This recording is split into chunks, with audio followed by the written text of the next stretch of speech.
மீனராசி பூரட்டாதி உத்திரட்டாதி ரேவதி நட்சத்திரங்களை உள்ளடக்கிய மீனராசி நேயர்களே, உங்கள் ராசி அதிபதியும் 10ஆம் அதிபதியுமான குரு பகவான் 5ஆம் இடத்துக்கு பயிற்சியாகிறார். 5ஆம் இடத்திலிருந்து உங்கள் ராசியை பார்க்கிறதுனால உங்களுடைய தன்னம்பிக்கை கூடும். எதிர்பாராத நல்ல விஷயங்களை எதிர்பார்க்கலாம். பதவி, பட்டம், விருது இதெல்லாம் கிடைக்கிறதுக்கான யோகம் இருக்குது. ஆரோக்கியத்தில் கொஞ்சம் கூடுதல் கவனம் எடுத்து பாருங்கள். குழந்தைகள் கடினமாக உழைத்து மதிப்பெண் பெற வேண்டியிருக்கும்.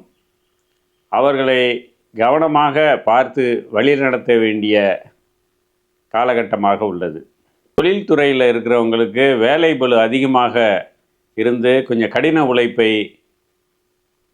தர வேண்டிய சூழல் ஏற்படும். ஆனால் வெற்றி நிச்சயம். உத்தியோகத்தில் இருக்கிறவங்களுக்கு இவ்வளோ நாள் இருந்து வந்த கஷ்டம் தீரும். முன்னேற்றமும் வளர்ச்சியும் காண்பார்கள். நீங்கள் எதிர்பார்த்த இடமாற்றத்திற்கும் வாய்ப்புகள் உள்ளது. நல்ல தூக்கம் கிடைக்கும்.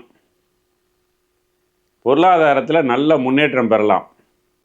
திருமணம் கைகூடாமல் போராடிக்கிட்டு இருந்தவங்களுக்கு திருமணம் கைகூடும். ஆனால் அந்த திருமணத்தை தள்ளி போடாமல் உடனடியாக முடிக்க பாருங்கள், அது நல்லது. வீட்டில் புது வரவுக்கு வாய்ப்புகள் உள்ளது. இந்த காலகட்டத்தில் உங்களுக்கு பலருக்கு வழிகாட்டுறதுக்கான வாய்ப்புகள் கிடைக்கும். இறைபணி சிறக்கும். வேற்றுமொழிக்காரர்களால் நன்மைகள் உண்டு. பழைய பாக்கியெல்லாம் வசூலாயிடும். எடுக்கின்ற காரியங்கள் தடை தாமதமானாலும் வெற்றி நிச்சயம். வீடு மனை வாங்கும் யோகம் பலருக்கு உள்ளது. சிலர் புதிய கார் வாங்கி மகிழும் தருணம். வெளிநாடு போக முயற்சி செஞ்சிட்டு இருக்கவங்களுக்கு அதற்கான யோகம் இந்த காலகட்டத்தில் அமையும்.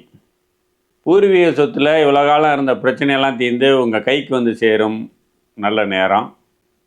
சிலர் தல யாத்திரையாக பயணங்கள் செல்லும் யோகம் உள்ளது. சிலர் தீர்த்த யாத்திரை செல்வார்கள். இந்த காலகட்டத்தை மேலும் சிறப்பாக்க குலதெய்வ வழிபாடு நல்லது. குச்சனூர், திருக்கொள்ளிக்காடு, திருநள்ளாறு சனீஸ்வர பகவானை வழிபடலாம். வந்தவாசி ஏரிக்கரை எந்திர சனீஸ்வரரை வழிபடுவது மேலும் சிறப்பை தரும். மொத்தத்தில் மீனராசிக்காரர்களுக்கு எதிர்பாராததை எதிர்பார்க்கும் யோகமான காலமாகவே உள்ளது. நன்றி, வணக்கம்.